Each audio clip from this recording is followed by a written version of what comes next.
अस्सलाम वालेकुम। Chief justice of Pakistan का ऐलान हो गया है। यहिया अफरीदी साहब नए चीफ जस्टिस ऑफ पाकिस्तान होंगे। जैसा कि मैंने आपको कल अपने वीलॉग में बताया भी था कि बहुत ज़्यादा चांसेस हैं कि गवर्नमेंट जो कमेटी है वो यहिया अफरीदी का नाम नामजद करे। तो वो तो हो गया। अब इसके लिए एक कमेटी बनाई गई थी, 12 रुकनी ये कमेटी थी जिसने ये फैसला किया है, जिसमें पीटीआई के भी 3 लोग शामिल थे। लेकिन पीटीआई जो है वो इस कमेटी के इजलास में शामिल नहीं हुई, शरीक नहीं हुई।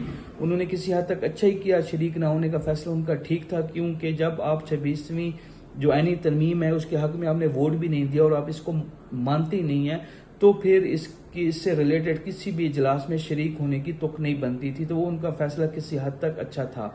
लेकिन मैं आपको यहाँ पे बताना चाहता हूँ कि इतलात आ रही हैं कि एक फॉरवर्ड ब्लॉक बन गया है पीटीआई के अंदर, जैन कुरैशी के अंडर। जैन कुरैशी उसका सरगना है। जैन कुरैशी के अंडर एक फॉरवर्ड ब्लॉक की इतलात आ रही हैं और इसके जो लीड पीछे मिल रही है वो शाह महमूद कुरैशी की मिल रही है। शाह महमूद कुरैशी की जो अंडरस्टैंडिंग है वो डेवलप हो गई है इनके साथ, बड़े भाइयों के साथ। तो उस वजह से एक फॉरवर्ड ब्लॉक बनाया जा रहा है। शाह महमूद कुरैशी जो है वो जल्द आपको सलाखों से बाहर नजर आएंगे, आपको आजाद होते हुए नजर आएंगे। और आके ये जो नई पीटीआई बनाने की कोशिश की जा रही है, माइनस इमरान खान फार्मूले पे जो काम हो रहा है उसके ऊपर आपको शाह महमूद कुरैशी जो है वो इस चीज को लीड करते हुए नजर आएंगे।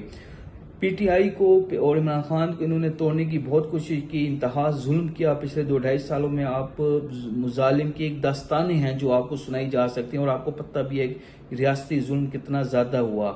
उसकी डिटेल में जानने की जरूरत नहीं है, वो आपको पता है। लेकिन उस जुल्म के बावजूद ये पीटीआई को इमरान खान को तोड़ नहीं सके। लेकिन अब एक फॉरवर्ड ब्लॉक डेवलप हो गया है, क्योंकि 26वीं आईनी तरमीम के बाद जो चीफ जस्टिस का मामला है, और आपको पता है पसंद नापसंद होती है, तमाम जस्टिस की लाइकनेस डिसलाइकनेस होती है।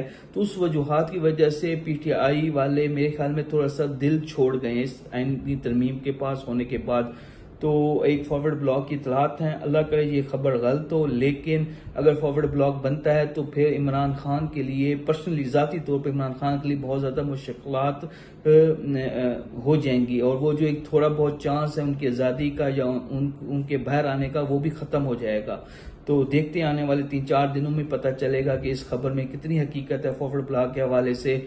और फिर इसकी मजीद अगर डिटेल मेरे पास आती है तो मैं आप तक पहुंचाऊंगा। बहुत शुक्रिया।